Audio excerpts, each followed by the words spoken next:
This London-born modern classic is deliciously tart, fruity, and simply gin-tastic. Start by pouring 40 millilitres of gin,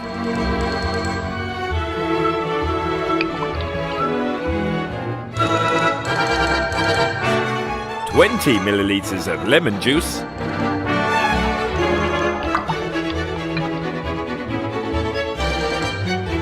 and 12.5 millilitres of sugar syrup into your shaker glass.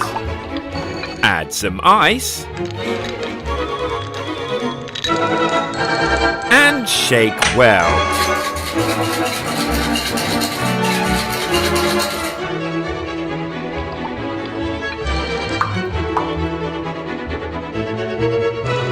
Strain this delightful mixture into a tumbler glass filled with crushed ice.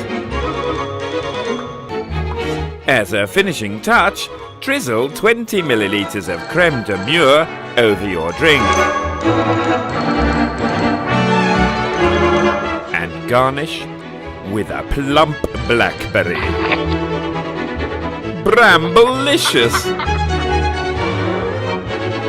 Chin chin! Tipplesworth. Cases full of cocktail fun.